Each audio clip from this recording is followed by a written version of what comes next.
was stressing about something and being like, oh, it's just pasta. And part of me was like, yeah, it's just pasta. But when you are living and breathing a business, it's not. It's like, it's everything. We don't have a side hustle. We don't have another job. It's not. It's actually my livelihood. It's actually my future. I'm Imogen Royall, co-founder of Northern Pasta Co. Welcome to She Can Drive, the podcast where we have brave conversations about dreams, challenges, and trade-offs to help you take the next step on your unique journey to building something meaningful. Let's get into it. Today, I'm sitting down with Imogen Royall, co-founder of Northern Pasta Co. What started as a small batch spelt pasta, such a cute packaging, from regenerative farming is now a fast-growing pasta brand with a newly launched nationwide retailer. And it was all built on a simple question. Why can't the UK produce its own pasta from its own grains? So Imogen didn't come from the food industry. She started in her kitchen, and since then the business has grown from farmers markets to Waitrose, which recently launched, and is now also closing a fundraising round, which is a very important, daunting, and exciting chapter for any founder.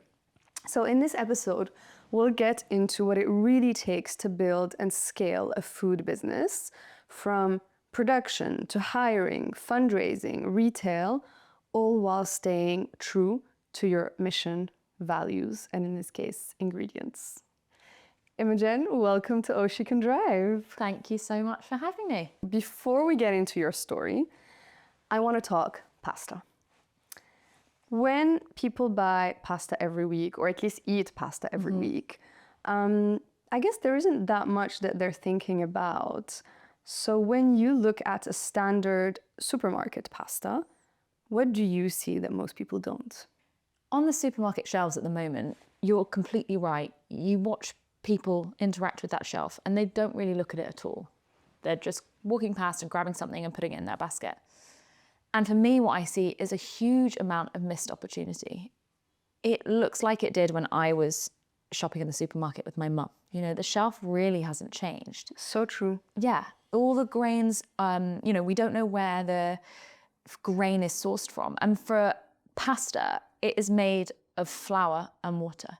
So it is essential we know what that flour is, where it's come from. And for us, it's essential that it's the very best. So looking at that shelf, it's bland, it's boring, it lacks passion, it lacks flavor. And when pasta is one of the most loved foods in the UK, we're not meeting the love and passion that people have for it with what's on the shelf at the moment. And that's really what we wanted to change. There is a lot of noise right now about gut health, ancient grains, slow carbs. So when you're talking to someone who's never thought about any of that when they're thinking of their pasta, how do you explain what is different about your brand? So I think that goes again to that point of if it's just flour and water, it's being obsessed with where that grain has come from and how it is treated and what it is. All food, anything we put in our body is going to affect our health and our gut health fundamentally. So what you source, where you source it from, how you then treat it is really fundamental. So it's such a simple product. We need to be totally obsessed with grain, and that's where our kind of journey started. And I was so passionate about spelt because I'd learned about it from my time working at a bakery. It's this beautiful, beautiful ancient grain that has a gorgeous flavor. And I think maybe the term ancient grain gets thrown around a lot, but it basically means it's grown as it was grown thousands of years ago. Whereas a lot of our modern wheats, they kind of originated in the 70s, and they're all from they're all very similar, and they're all genetically modified and are subject to the similar diseases across them. Whereas with spelt, because it's the same as it was thousands of years ago, it's much more hardy. It can withstand temperature changes, pests. It works brilliantly in a regenerative system. So it's this incredible grain that when it's grown in an incredible way, and we work with some amazing farmers, it has this beautiful flavor. It's more nutrient dense, and it's just such a great opportunity to make into pasta. And then you've got this, like anything really, you've got this incredible grain that you've sourced. You then have to treat it with care. Yeah. And again, looking at the supermarket shelves, a lot of pasta out there, they're not obsessed with finding the best grain. And then when it comes to looking after it, that's also not the main goal. We're here, it's speed. Speed, profits, mass Exactly. production. Exactly. And so we've got this beautiful, precious grain that a farmer has, blood, sweat and tears have gone into growing this incredible crop. It's then been milled slowly and beautifully. We then have the responsibility of looking after it. So taking it slowly, drying it at low temperatures, all of those things, we're nurturing this grain. All of that impacts our bodies, which to some might sound crazy, but really, really is important. And so a lot of our customers feed back to us that they feel lighter, they can enjoy their pasta more because they don't have that sluggish, heavy feeling. And all of those things I've just talked about impact the way our bodies interact with our food. Yeah. And I feel that it's not just the cooking of your food, it's not just the eating and sharing your food, it's also the way you feel when you're sat on the sofa after your dinner. Afterwards. So it's really important to think and be mindful, and maybe we can do the thinking and the mindfulness for the end customer so they can just sit down and enjoy a bowl of and they pasta. just receive it right there on the shelf, ready to be cooked at home. Yeah, exactly. When I was researching this, I read something about your 20-hour slow drying process. Yeah. What is that? So much of what we do is obviously very much inspired by Italians and how they make pasta, because they've been incredible at making pasta forever. And so Matt and I have been fortunate enough to travel to Italy a lot, and being inspired by how they make it, and knowing that when we started making pasta, we want to make it in the most traditional way possible. For me, it's the simplicity. Going back to what I was saying, it's like sourcing the best ingredients and just simple and doing it well. And it's same for this, it's like the traditional methods of making it are really intuitive. They're being really in touch with the dough and understanding how it's responding to the environment. And slow drying is kind of part of that. It's part of nurturing this incredible grain you've got and drying it over a long period of time. So you're not fast drying it at high temperatures, which has the potential to burn the starches. Again, if we burn the starches in our pasta, it's going to make it really hard for you to digest. So slow drying is a key part of that. And also the bronze dyes, that's another part of the traditional method. So that's a bit like a Play-Doh machine when you're kids. You put the plasticine in the top and you turn the handle and you push it through this end section of the machine. So it's kind of similar. The bronze dye is at the end of the extruder on the pasta machine. The dough is forced through them, and these bronze dyes give the pasta this incredible texture, and they make the surface really porous. So when it comes to cooking your pasta, that surface soaks in all the sauce sauces, and it grabs onto that sauce. And so every single mouthful is just so perfect. But for a lot of the mass-produced pasta, they're using Teflon or plastic. And so, instead of that forcing it through those dyes to create that texture, it's kind of flying through those dyes, and it has this really smooth plasticky surface. Yes, like we've all had this experience where you have a pasta, the sauce is delicious, but the bite that has the pasta doesn't taste of the sauce. I think that, to me, what you've just said there is like one of the most important points. When so much of your dish is pasta, why are we not caring about it more? Why are we not looking at it in the supermarket more? Why are we not considering it more? Why is it a filler when 80% of that dish that you've made is pasta? Yeah. Also, like, we now know, most people are more aware of that carbs are not the enemy, but healthy carbs versus unhealthy carbs. That's the biggest difference. So you will be eating carbs. In fact, you need them. So why not choose an option that is just full of nutrients and good for you? Speaking of enjoyment, so there's definitely a version of healthy food that people think means you need to sacrifice pleasure. What's your arguments against that? I think health is such an interesting word because I feel like healthy goes beyond what we traditionally look at. I think healthy goes to, are we happy? Are we enjoying cooking together? Is our family connecting over this food? Do we feel good? Are our soils good? Is our farmer doing good? You know, everything to me is health. It's like, it's such a holistic thing. And so that's how, I approach this. When we started this, I was really determined. We actually called it a no compromise pasta because I really didn't want to do that.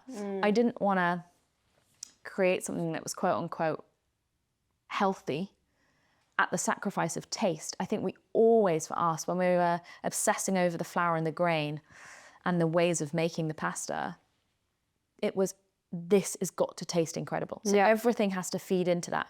And it just so happened that sourcing spelt in the UK, that was regenerative, making it in this way, all of those things created the best tasting pasta. I think before, healthy or dieting was linked to restrictive and I cannot miserable stand that. looking food. I think healthy was linked more to how you looked and your appearance. And that's absolutely not what it's about. No. It's you, and it's so personal, and it's how you feel. And it's so hard when it's so noisy out there, especially on social media, to kind of navigate that. But for us, I think joy sits at the heart of health. When you think of like the picture of a family gathering around food, the first emotion is joy, connection. Yeah. And yeah, I love that that is a big component of your brand and your ethos. And as you were saying before, you didn't want to start with the healthy premise because that's not the main thing. The main thing is actually enjoying and having fun. I wish more food out there focused on that instead of restriction or, shame or analyzing stats. Don't get me wrong, some things are always useful for certain people, but generally as a whole, I think if we could feel more when we eat, it's so important. So I do want to go back to your feelings. Yeah. Rewinding a little bit to how, when you didn't have a positive relationship to food, I think you spoke about it coming from a place of fear. Yeah, it was from a really young age. I basically woke up literally one morning when I was 6 and could not eat food because I just I know it sounds slightly crazy, but I'd literally woken up and was terrified of it. I would analyze it. Anything that looked odd, I didn't want to eat it. I just had this massive fear that food was just there to make me ill. It was just going to make me ill. So I would just avoid it at all costs. And it sucked any enjoyment out of it, because if you are looking at food like it's going to hurt you or harm you, you cannot interact with it in any way. You're protecting yourself from it all the time. So I just, from the age of 6, just never wanted anything to do with it. There was not one split moment of the day that I wouldn't be thinking about it. That's a very young age. Yeah, it's really, really young. Where do you think it came from? I can't speak for everybody, obviously, but for me, I think when you've got, we weren't in a wonderful household at home. It was really challenging. There was a lot of emotion and a lot of chaos inside the house. And I think the sadness that was going on and the fear that was going on around me, food was an easy way as a little kid to start controlling myself. And also, if you think about a 6-year-old's mind, it's so simple, and it's like, this must be bad for me and this is what's wrong. And, and then you're trying to control everything. And I think that's what I ended up focusing in on. What I realized as I got older was it stopped me connecting with people. It was hard to build friendships because so much of friendships are around food, even if you're at a sleepover and having breakfast in the morning, or having snacks at midnight, or even if you're going to Pizza Express to make pizzas with your friends. All of those things, so much is around food, or going for fast food or anything.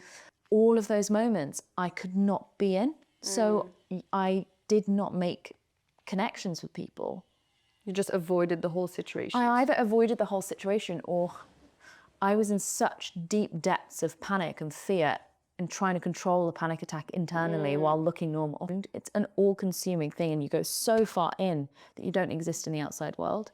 So it really removes you from your surroundings and completely takes you out of the present moment. So what had to change? What shifted? There was one moment where when I was in my teens, I think I was 16, yeah, I was 16 and I hadn't had my period yet. I was too skinny. And I remember going to the doctors and them saying, you're not gonna get it unless you start eating. And it sounds so ridiculous because you could say that to loads of people in similar situations or worse situations and it wouldn't do anything, right? Yeah. But for me, again, I ended up waking up the next day and like something clicked and I was just determined to try and eat. There was no joy, but you know, I was like, I've got to. Like I was so desperate and I think I saw the opportunity that food could bring and I wanted to go on holiday and, you know, drink out of a coconut and have like tacos and, you know, all of those fun things. I want to do that. I was so desperate for that and I sort of like forced myself to make that happen. And the way I did that is I became vegetarian. It was another way of controlling my eating and, you know, I'm not saying that's necessarily healthy, but I became vegetarian. I felt, okay, this is okay. I can manage this. Bought loads of cookbooks. I got stuck into like Ottolenghi's Leon Fast Vegan was a great one. I just got stuck into cooking. I got obsessed with cooking and hosting people and cooking for Matt. And that really started to shift the dial. And the fear just became a nicer obsession and became oh my goodness, food is amazing. You know, I'm sort of making up for lost time. I didn't get to have all of this connection and love and fun and laughter around food. And now I can, so I'm just gonna have as much of it as humanly possible. What a beautiful way to turn things around. And thank you so much for sharing that. I'm sure there will be people listening that can relate to some of your experience. So it's always helpful to share these things as painful as they can be. Yeah.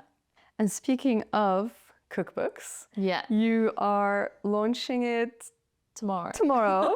Where did that come from? I think I had always, I remember that when I was tiny, the Leith's Cookery Bible and the Delia Smiths that my mum had. And when I was really little, I would bake cakes with her and stand on the side on a chair, you know, and make spaghetti bolognese and things like that. And I loved that part. So the book is called Pasta for the People. And this isn't an Italian pasta book at all. Like, it's about showing that pasta can be so versatile. So like we might all eat, you know, pasta. I think 70% of us, over 70% of us eat pasta 1.5 times a week or something. Yeah. But, you know, our repertoire is pesto pasta, tomato pasta, and maybe a very carbonara. Limited. Right. Very limitedly, like maybe a carbonara. Yeah. Like if you're good with your pasta, you know how to make a good carbonara. Exactly. And I think I just wanted to have fun and be, you know, but actually you can reimagine it. Like have it with gochujang, have it with Sichuan chili oil, have, you know, bring flavor, bring kimchi in there. Have fun. You can't do anything wrong. I love the idea as well of introducing ingredients that are not Italian or even European. It just creates so much variety. Exactly. And I think that is the whole point of, for the people, like it's for us and how we've created our pasta world is it's for everybody. And we've got contributors in the book from all walks of life with all different sorts of backgrounds and all sorts of stories, and they bring all sorts of flavor to the book. And I think that that's really important. We can express ourselves through food and not be ashamed or scared of what we might end up creating. Like, have fun with it. You know, what's the worst that's going to happen? I want to go back now. Take me back to the moment when you realized the UK grows incredible grain, but doesn't produce its own pasta. We'd moved to Croatia, an island in Croatia, for a period of our lives. We'd basically sold up our lives. We were a builder, interior designer duo. We'd bought a wreck of a property and we renovated it. And that was beautiful, but the pandemic hit and where we got our food from ended up being so close to our home. So we ate incredibly seasonally. Our friends grew all our food and veg. We were way more connected with our landscape and how the food grew. I remember when I first got there and our neighbour kind of sort of scolding me for expecting cherry tomatoes to be in the supermarket in November. And me being like, oh yes, that's not, I understand now. But you know, I started to learn, and then you look forward to courgette season. Yeah, like your body actually needs different fruits and veggies depending on the season. Yeah, my biggest learning is that the uglier it looks generally, the more it's going to be nutrient rich, because it's had to fight to survive. Like if your carrot is looking particularly ugly, it's had to really battle through life and weather the storm to grow and survive, and that produces antioxidants within that. And I definitely learned that while I was out there. And then when we came back, which was kind of halfway through COVID, coming back to the supermarkets, it was a kind of a shock to the system of, okay, we have all this here, but the world is going through this crazy moment and everything's trying to look perfect, and we're all panicking because there's flour missing from the shelves or pasta's missing from the shelves.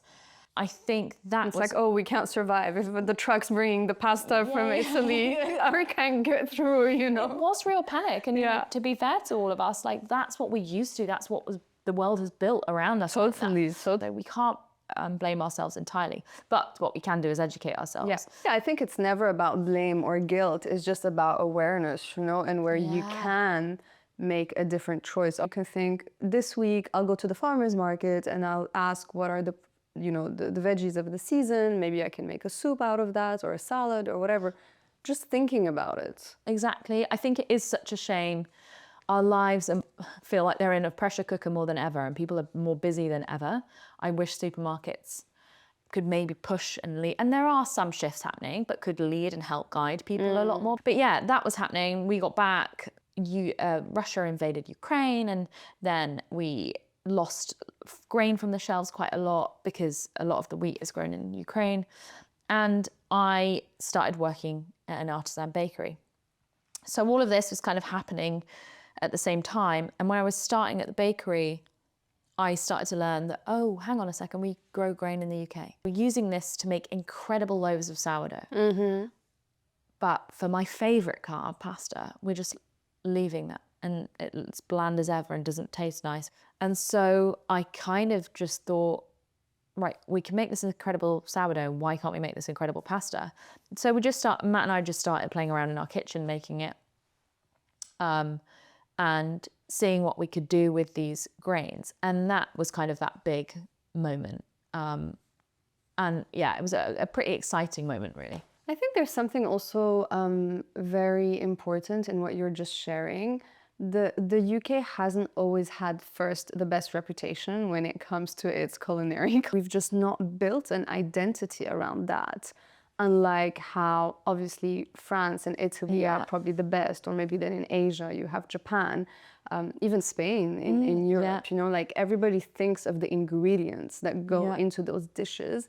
Why do you think that is when it comes to the UK? That's a really interesting question, because so we live in the Lake District, and the food there, like the cheese that's created, the farming that's incredible. There are some amazing people doing amazing things, like there are across the UK. But you're right, we kind of haven't rallied around that, and it's kind of not at the heart of our like identity as much as it is in other countries. I do feel it's changing, because there's more and more like smaller brands that are putting that front and center, like you, and you know, cheeses and jams and all sorts of things. Yeah. But I think the exciting thing, like to your point, is that I think more people are wanting to champion and champion farmers as well. Like everything that's been on the news, I think people are wanting to get behind it. So hopefully we're kind of seeing that shift a bit more. So you had no background in food other than your exposure to the bakery. What was the reality of that first experience trying to produce a food product to sell to people?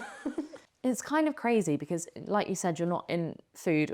Matt and I had always been the sort of people that jump into anything with 2 feet. So we're like, we're just going to do this. And have that sort of belief, like, because we're going to be so dedicated and so obsessed with it. So it was really interesting, but it was really daunting. Like standing on that first market stall and just being there like, please, will you buy this? But because what we have led by with this is product. Because we're so obsessed with finding the best grain and creating the best pasta, obviously you were nervous, but it was actually more exciting because you knew what you were creating was delicious. The question was whether people were going to engage with it or be interested in it. I think there's so much to say about starting on the ground, selling at markets in the UK. And the more I speak to founders here in the UK, it's such a great route, direct channel to consumer as well, to just, first of all, practice your pitch as a founder and also gather feedback and see how people are reacting to the product. What did that teach you about focusing on product first versus getting so caught up in marketing and branding and PR? They're the shiny, pretty things and they're the fun things. I think we did not know about all of those shiny things when we started. So it came out of pure naivety, not knowledge or strategic decision making.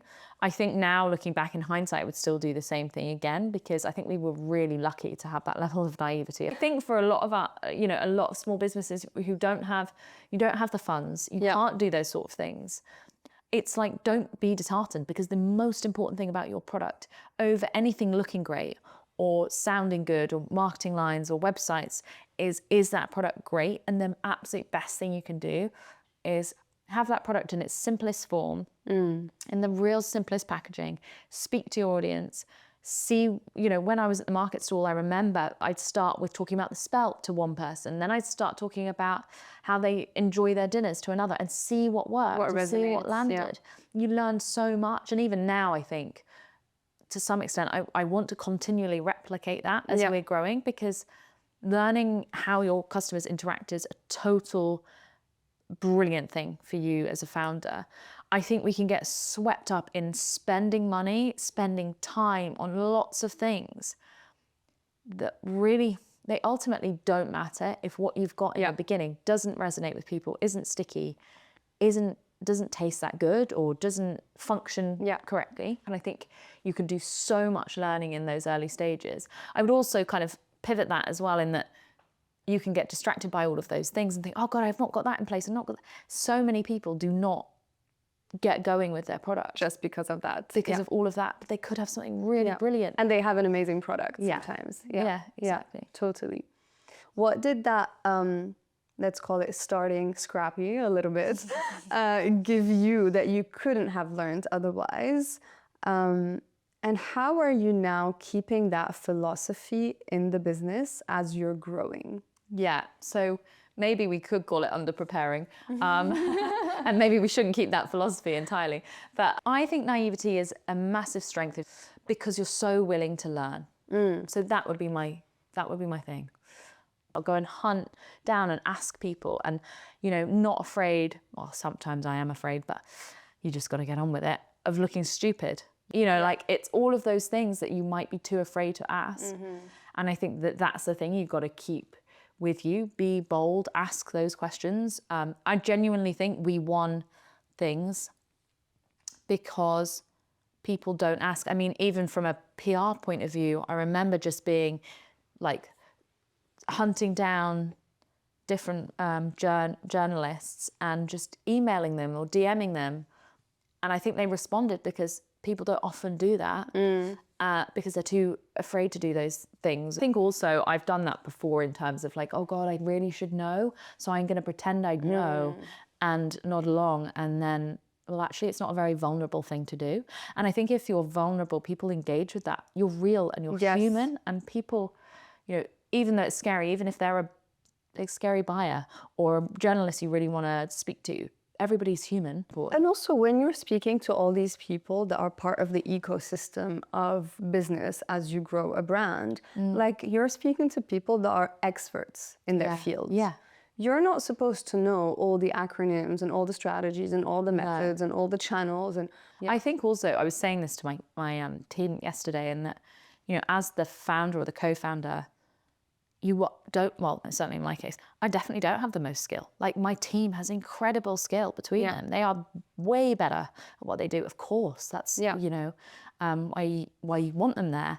And it's recognizing that and knowing where your passions and your skills lie, And that's the only way you can let your business flourish. I always go back to this concept of when you're hiring, you want to hire an A or an A plus profile, someone that knows better than you.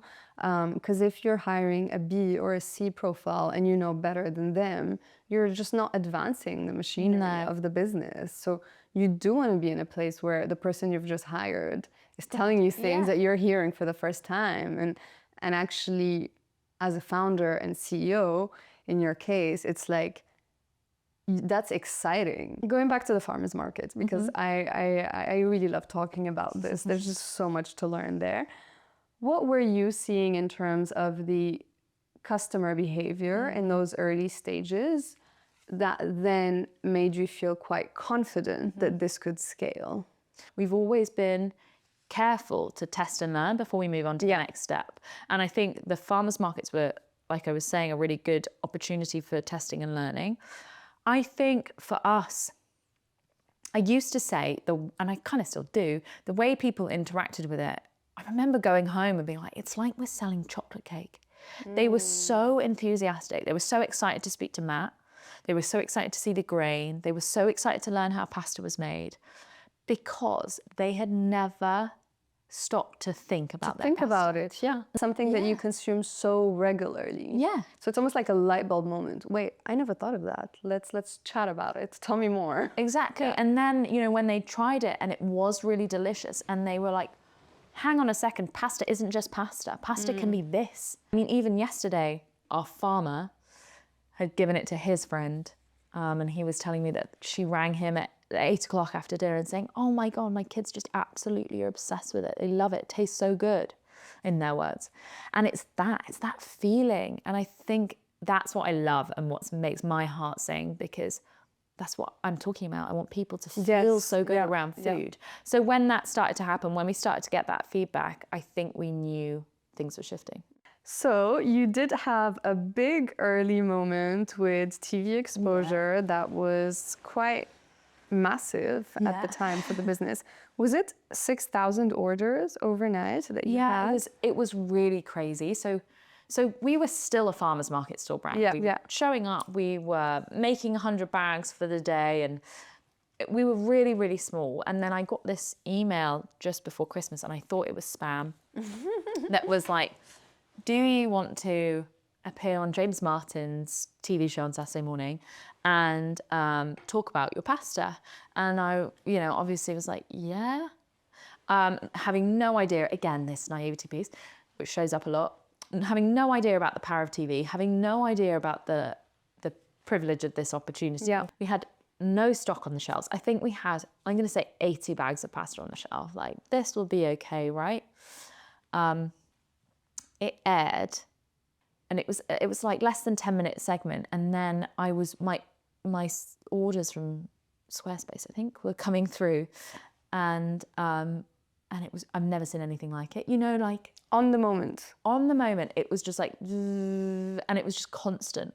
You know, like you might see people do it and it looks fake. It was real, and it was really happening, and I was just like, oh my goodness. And at the time, I was hand packing the bags, scooping pasta into bags. We would hand stamp every single bag. We would stick a sticker on the bottom, stick a sticker on the back, roll it, stick it over the top. It was really laborious. We would then stamp our cardboard boxes, build our cardboard boxes, pack each order. It would take forever. We could make a maximum of like 80 to 100 bags a day.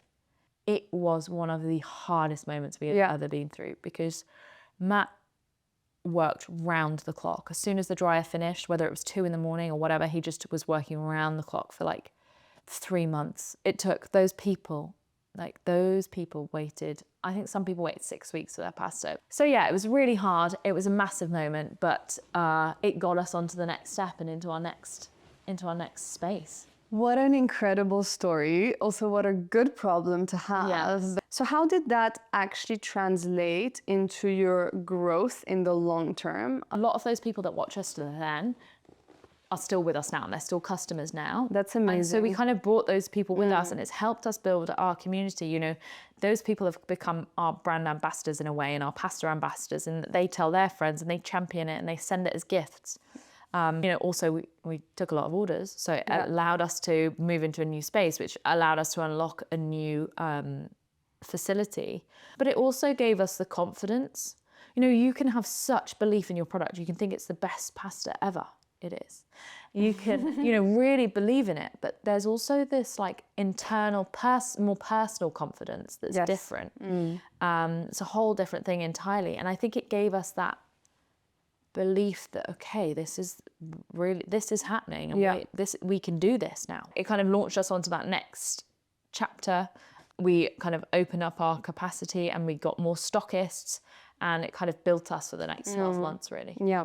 So what is one of the metrics that you really now focus on for your business? Like, what is your North Star when you're looking at your data?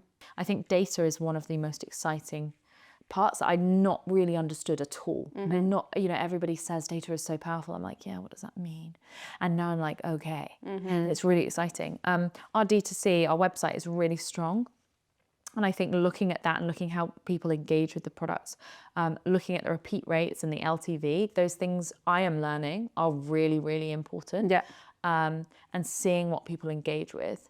I think also going out to our customers with surveys every now and then is really, because you have this group of people that will be honest with you and tell you what they think. So I think there are a couple of things in there, but there's certainly, especially now launching into Waitrose, there's going to be so much more data for us to go at. Also, social media is a brilliant platform for being able to do those things.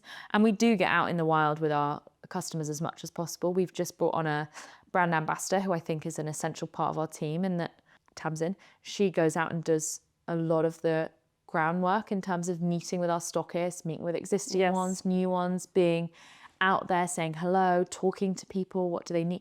I think we underestimate the power of being on the ground with human beings. 100%. And for us, we've launched into major retail, which is huge and very exciting. Our independents are huge for us. They're so powerful. They're such advocates for you. If you're advocates for them, they're such advocates for you if you can look after them. So we're incredibly grateful for them. Even from the other side of things, even from the supply chain, like with our farmer, with our miller, and making sure you're connected with everybody. That's what you want to bring for people. It's really important. Now, the section that's called Behind the Build, where we go a little bit deeper into the business side of things and operations.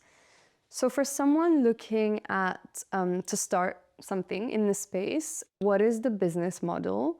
And can you walk me through how the pasta goes from basically being a grain on a field to now landing on a shelf? So we have a vertically integrated model, which isn't that common. When we started, we didn't know of any other way of doing things. And we met our farmer and our miller right at the beginning when I was working at the bakery. And we still work with them now, and they're really good friends. And yeah, having that connection is really important. So that was a really great part of our journey, is building that supply chain. So it goes from our farmer to our miller, who mills it according to what we need to make our pasta, and then it comes to us, where we then blend the flour, we make the dough, we extrude the dough, we lay it all out onto these wonderful wooden looms, we dry it like we talked about, and then we pack that all into bags. And we currently also do all of the sending out. So we're looking after it every single step of the way. You're involved in every step of the process. That's so important, because if you want to know your product inside and out, if you want to talk about it like this. Of course. And if you really believe in it. And for us now, it's learning about, okay, how can we grow that network when it comes to the farming of more farmers growing regeneratively, our spelt for us. I mean, that to me is so exciting. Yeah. Like, I had this vision when I started of like, okay, every single bag of pasta could be powerful because it has the ability to actually impact the UK landscape. Like, what if more soil is going to be farmed regeneratively, more land is going to be farmed regeneratively? So yeah, that's really exciting, and that's going to be, you know, our challenge as we grow, definitely. But it's an exciting one, and one we can't wait to get stuff into. That's an incredible vision, and you're making it happen. In some ways, I look back and think, oh, I wish I'd not taken a small steps. Like, I wish we'd taken the plunge on bigger equipment or bigger orders sooner, but you can't because you don't have the cash flow. So it's great to say that in hindsight, but that's not often the case. And I think, And you don't want to make costly mistakes. What if you buy the wrong machinery and then it turns out those things do happen. Yeah. And, and you've got to, it's better if you learn with, losing less cash or whatever. So I think at the time, the small steps are actually really, really vital. I think there are definitely restrictions. I mean, even now, we're just finishing a raise, but even now, like, to me, our motto of every penny has to count. There are lots of things to be spending money on that will move the dial. Yes. And there are lots of pretty, to our point before, there are lots of pretty shiny things that look fun and are great, but aren't going to move the dial. No. Don't spend the money on them. And as a founder, as a CEO, you very quickly hone that skill of like, okay, I can put 10 pounds here, but I can also put it here. Yeah. And that's going to make a huge difference versus that is going to be nice to have. What is something that you completely underestimated about running a food business specifically? Totally underestimated the intensity, the workload. Until you're a founder, I don't think you can ever really understand how all-consuming it is. Like, it's not just that you talk about it every waking moment. It's you think about it. Yeah, it's like every cell being on high alert constantly, And to be totally honest, it's kind of how it should be. I remember somebody saying to me, I was stressing about something and being like, oh, it's just pasta. And part of me was like, yeah, it's just pasta.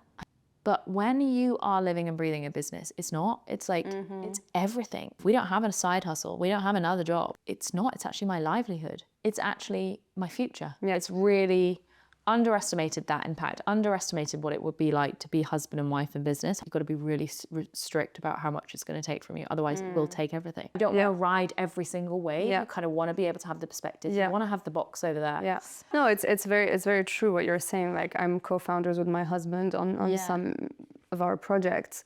And I catch myself sometimes where it's like, oh my God, we've literally just been talking about work or projects or strategy for like the past 3 days. Like, I need to make sure that the first thing I say when we interact is not work related. So you've mentioned that you're vertically integrated with the growing, the production, the manufacturing.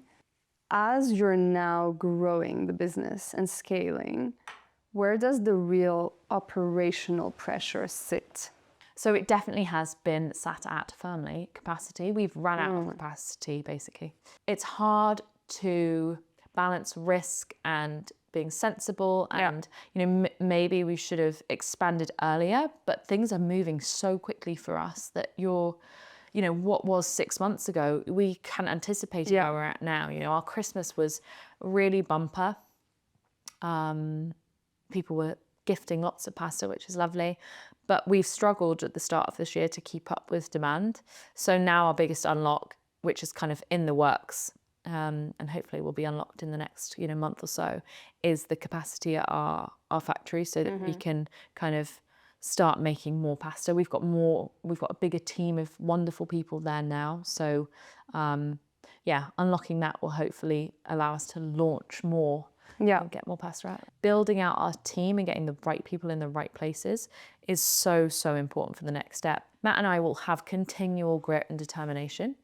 And grit and determination is essential as founders. And in year 1, year 2, it's everything. But that's not going to get you through this next step. You need skill and wisdom and knowledge. And so that's really a lot of where that's going. And then also, of course, marketing in terms of brand awareness. And we've got to kind of do as much as we possibly can to bang our pasta drum and get it out there to as many people as possible. So where do you also catch yourself still operating like an early stage founder versus the CEO role that you have to play today? I think I probably do that a lot in that this has been a husband and wife team, so you kind of don't have the structure. Our business was built on decisions over dinner, and the structure then for the rest of the team isn't there. It's gone from husband and wife to a team of 15 plus so fast. Yeah. I think the challenge for our team as well is our thoughts are all in our head. Yes. And they've kind of got to get that out onto paper and get that structured. So I definitely need to learn how to help them to shift that. It's so important for the business and for the team and for you actually, because ultimately that will remove the workload from you once there is a process that doesn't need you to be there at every step. Yeah, agreed. Yeah. Agreed. So you're closing your fundraising round now, which is incredible. It's the first one, right? You were bootstrapped pretty much We were before. bootstrapped. We did an SEIS round, and now this is our EIS round. Okay. So what have you learned about the process of doing this round that was different from the first one? Yes, our first round was a family and friends small round, and I thought, I mean, it was hard. Don't get me wrong; it's really hard. Raising is not fun, but I was like, oh, that wasn't as hard as I thought. So this will be the same.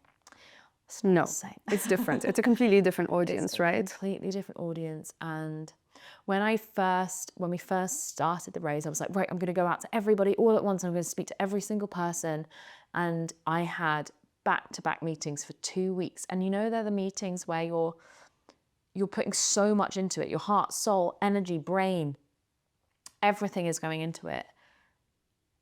You are so drained. Yeah. Like, one meeting of those a day is enough, but like this was like 5, and I was just going for it.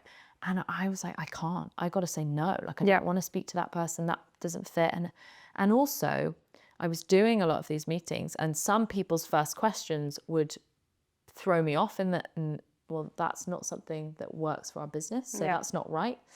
And so you're almost like, I don't even want to have this call, but can I do that? That would be rude. No, I'm joking. But you know, you start to realize, oh, actually, I do have agency here.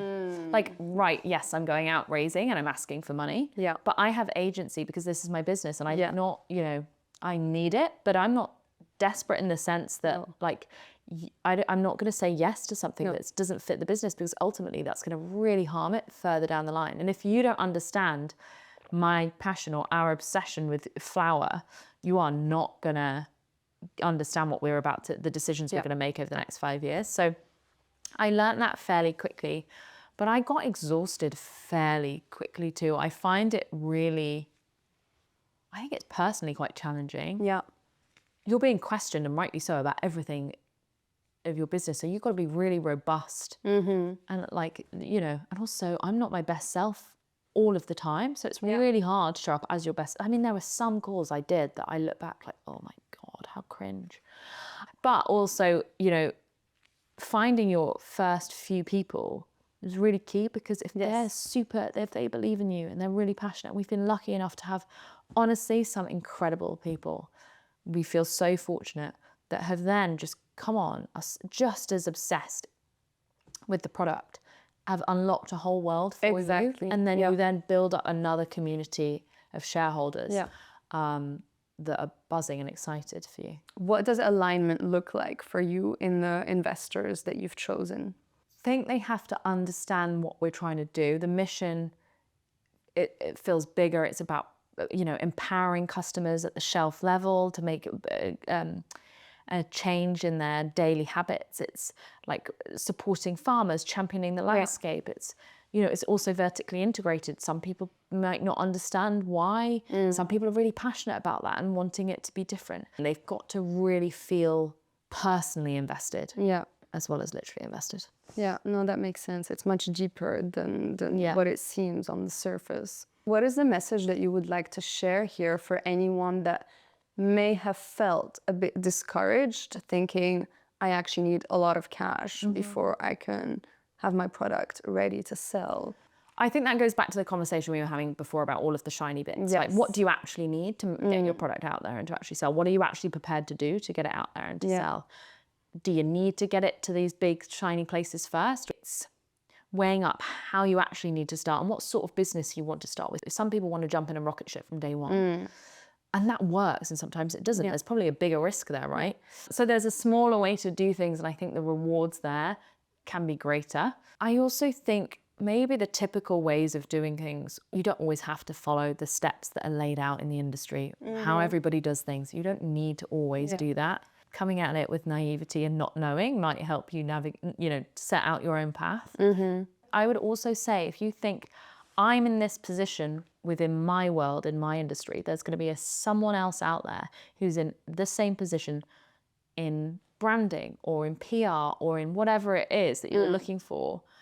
that they also want the experience and to learn. And so the cost might not be as great. You don't need to go for that big, shiny, amazing agency that we would all love to work with. You know, as much as we want to, you got to let some of those things go. Well, we have come to the end of the questions, but we have some fire questions. So these are very quick questions with typically one word or one sentence. No, I'm not ready for that. The moment you realized, oh my God, this is actually working. Yeah, James Martin, all of those orders coming through. Yeah. Crazy. One thing you got really wrong early on. Just underestimating our own abilities was a huge thing. Any disaster recipes? Oh yeah, we had loads at the beginning. We went through so much taste testing before we found our farmer and miller. Before we got that, there were lots of not great pastas. One decision that made the biggest difference to your growth. The people that we have brought in around us at the moment. One thing about retail that surprised you. The data point. I'm so excited. Everyone told me data is important. I'm so excited about unpacking that and learning about our customers from that perspective. Yeah. I think data is important, but what a lot of people don't realize is until you have enough of it, it doesn't really, you can't, exactly. The hardest part of leading a team that no one talks about. It's lonely, and I think the emotional labor of it in terms of you got to get people through the hard things. You've got to, the wins, you're thinking about the next thing, so you can't fully lean into those moments. It's tricky. A founder habit that you've had to unlearn very quickly. Letting go of things. Like, you know, it doesn't all have to be perfect. So perfectionism. Yeah. And one that you've had to learn very quickly. Being okay with discomfort. You can't get anxious and worry over every tiny thing, otherwise you will not get out of bed. That is so true, and that is such a good way to wrap up the episode. Thank you so much. Thank you so much. That was such a good Thank you. That was really lovely. Thanks for listening. Let's keep the wheels turning and the community growing. So make sure to subscribe. The bigger the channel, the bigger the guests we can bring you.